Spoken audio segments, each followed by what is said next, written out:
let's talk about other skills you need in order to pass your NEBOSH General Certificate. In particular, we're going to talk about the NG1 or IG1 open book exam for the General Certificate, but this can also apply to other examinations via the construction and also some of the practical projects as well. And probably it goes more broad than that. It's not just about NEBOSH assessments, but it's lots of other type of assessments too. Now, I am a course provider. My name is Will Taylor. I'm an ex-examiner, the owner of Compassa, and well, we teach IOSH and NEBOSH courses. And so we're teaching people a lot of health and safety stuff and teaching people about the assessments. But there are other skills that you need to pass the assessments, which I can't give you.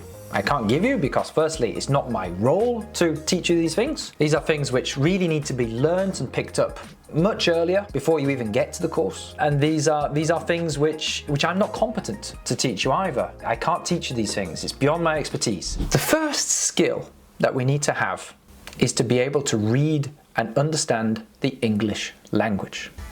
Now, this is not a comment that's actually directed at some of the international students, although it is relevant to you. You do need to read and understand English if your assessment is in English, of course. But actually, I'm targeting this comment to the native English speakers. You see, a common criticism which I hear from native English speakers, a criticism about NEBOSH, which is unfair, I might add, because I don't agree with this criticism. And I only hear it from the native speakers. I don't hear this from the international students, the non-native speakers. It's only the English speakers. They say, to pass the NEBOSH exam, you have to learn how to speak NEBOSH. NEBOSH speak. You need to learn the language that they want you to use in order to pass the assessments. Yes, actually, it is true. There is a language which you need to learn and understand in order to pass the assessments, and that language is English.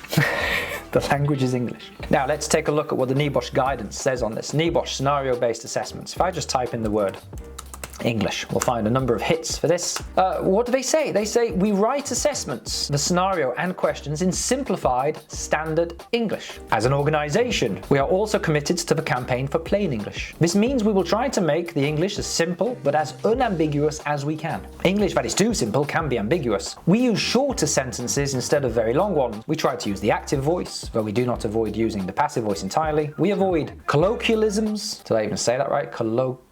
And use gender-neutral pronouns and terminology, unless this would confuse or conflict with a widely used technical term, for example, banksman.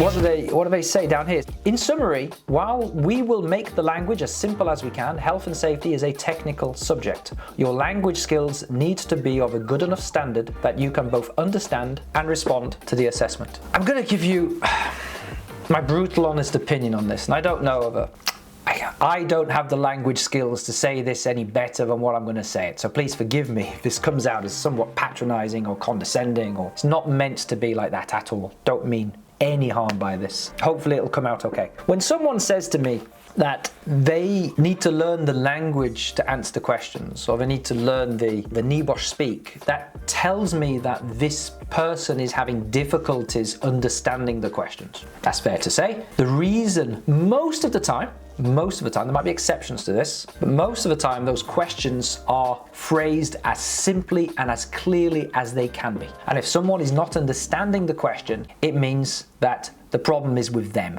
not with how the question is written.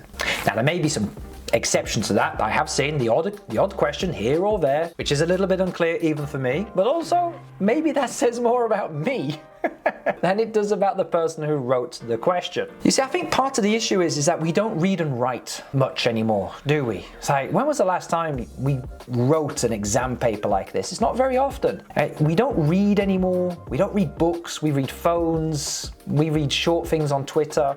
Often people don't like reading. They don't like writing. They come out of school having not really practiced it all that well, because, you know, let's face it, if there's a topic you're not very good at school, you're probably going to avoid it and not try very hard. There are certainly topics I didn't like at school, and so I didn't really care. I'm not doing that. I hate that topic. And then later you become an adult and you realize, actually, I kind of did need to learn how to do that. Yeah, basic maths, basic grammar, basic spelling, how to use a computer. There are some things we needed to know. History. But we skip a lot of this stuff, and then you end up your limited ability to understand the English language and what basic words mean is now a hindrance. And hopefully I won't need to explain what the word hindrance means, but it means it's an obstacle. It's something in your way. See, I did just explain it. There's a beautiful part in the NEBOSH guidance. I don't think NEBOSH mean to be facetious or defensive at all, but the way I read it, they're getting their point across. They say here, there is no mystery about the words used in the question. They are not special words. They are just ordinary English words with ordinary meanings. Despite many myths, we do not write questions to trick you. We try to write them as plainly and unambiguously as we can. You can see they're really emphasizing the fact that there's no special language, no special words, there's no magical formula with the words that you have to use to get the marks or anything like that. I get people asking me things like, I don't understand the question where it says comment on the indicators of the safety culture. Like comment, what does comment mean? What are they after? Do you not know what the word comment means? Oh, well firstly I think that's surprising, but secondly, why haven't you looked it up? Just look it up in the dictionary. Again, I don't mean to condescend or patronize, but when we don't understand what a word means, we look it up in the dictionary. But again, I think it's because of our educational system. People don't have the habit of looking up a word they don't understand. They just look at it and they assume they know what it means when they actually don't. There are lots of words like that, by the way. My 8-year-old and 10-year-old keep throwing words at me. Child's reading a book and it says, what does testy mean? What does testy? My wife actually didn't know. She had to look it up. Testy.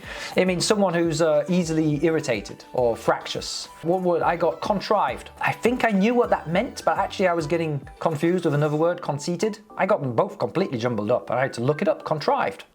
And you know what? I actually can't remember what it means. Contrived, it means forced, I think. It means forced. So, yeah, I'm not trying to say that I'm clever or better than anything like that. I struggle with this too a lot of the time. And if you don't know what a word means, just type in comment, meaning. Comment, a verbal or written remark expressing an opinion or reaction. What I'd like you to do, and this is the sample NG1 paper on the NEBOSH website, it's nothing confidential. We can look at some of these, and so here's a question. I mean, we've got a bit of a preamble there as well, but look at this question. What arguments can you give? Now, a lot of people read the word argument and they think it's about arguing, like a conflict or a fight. No, not necessarily. A reason, a set of reasons given in support of an idea. Okay, so what reasons can you give? That's what it's after. What reasons can you give to convince the committee? Convince, what does convince mean? Cause someone to believe firmly in the truth of something. To persuade. Okay, so what arguments can you give to persuade? I know this is patronizing when I do this. I appreciate that. So for some of you, this is teaching you to suck eggs, but I really do think you should look at questions like this. Use the dictionary to understand exactly what the words mean. What arguments can you give to convince the committee, not no one else, not the managing director, not the workers, not the staff, the committee. So you got to read things carefully. It's like, don't just skip over committee. The word committee is there for a reason. Committee, to investigate. Investigate, what does that mean? Investigate, well, hopefully you've studied investigation, so you should know what an investigation is. This car park near miss. You've got to be precise and attentive to detail. Near miss. It's not an accident. It's not all accidents. It's this car park near miss and none other.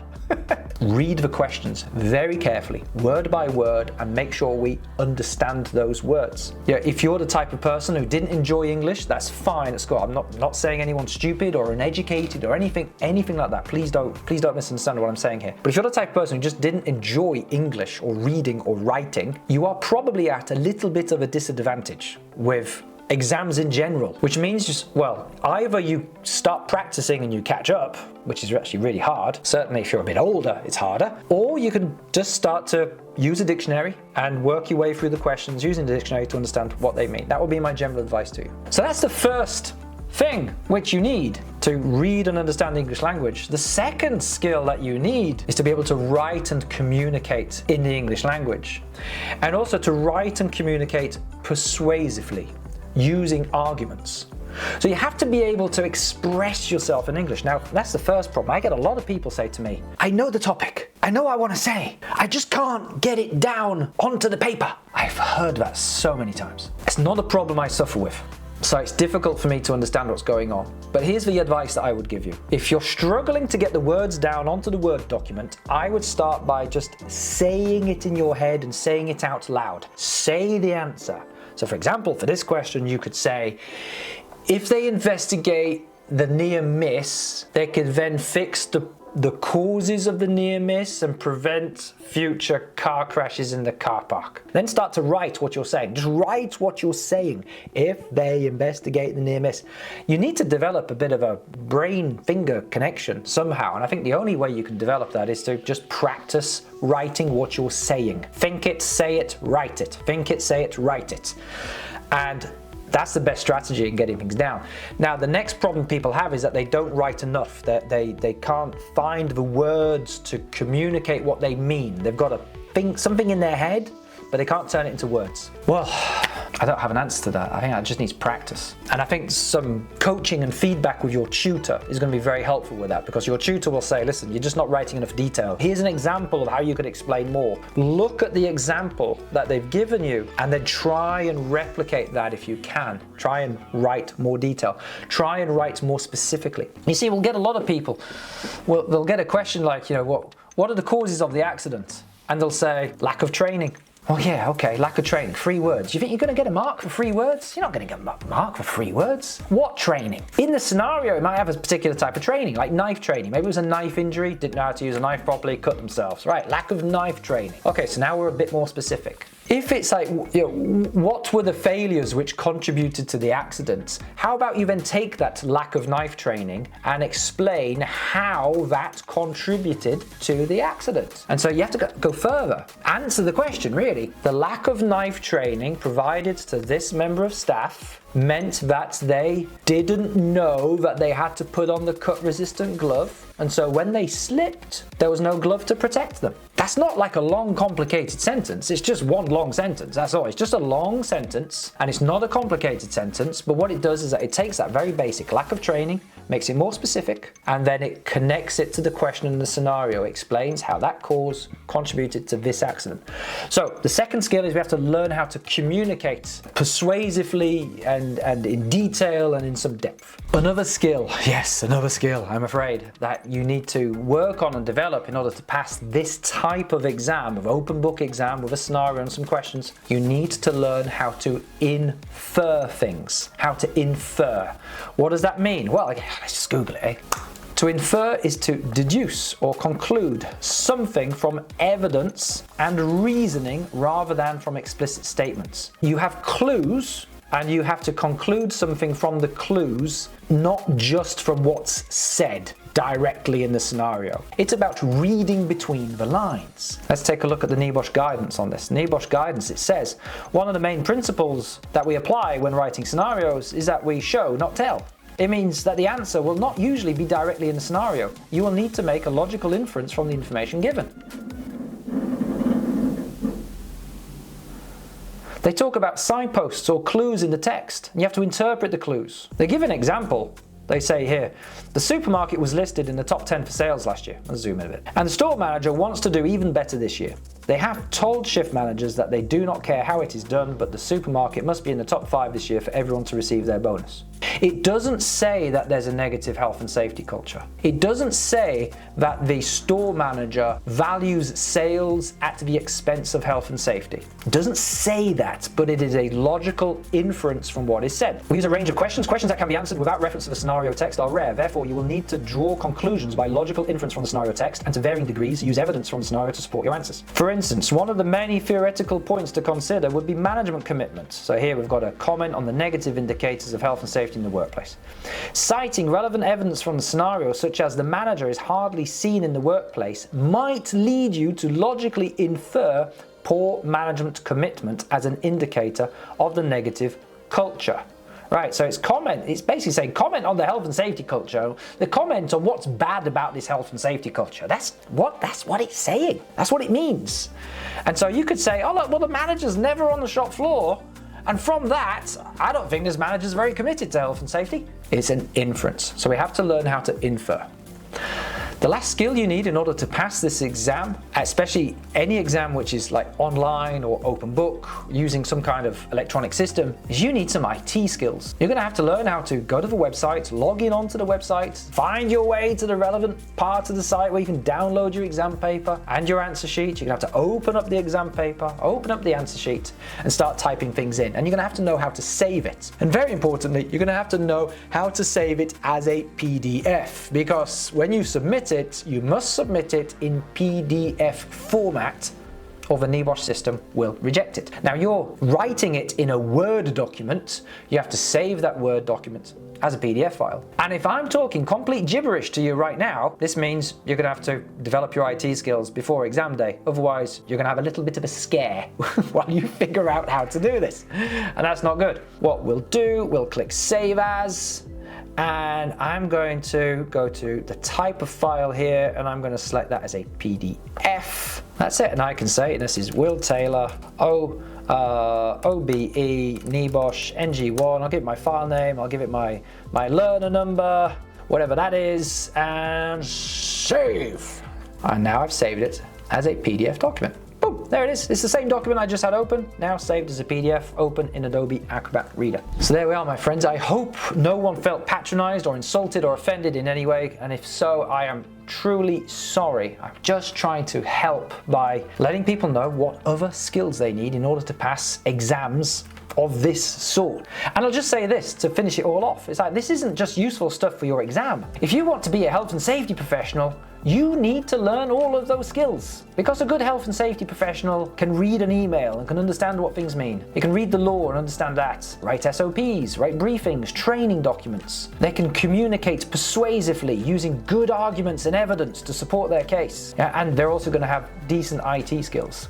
If it takes you 10 minutes to send an email and attach something to an email, perhaps you need to go on an IT course of some kind or learn how to use computers better. Not just for NEBOSH, but for your career, for your own benefits, because limited IT skills, limited language skills, limited math skills, these basic skills are going to hold you back in your career and stop you from being effective and stop you at progressing.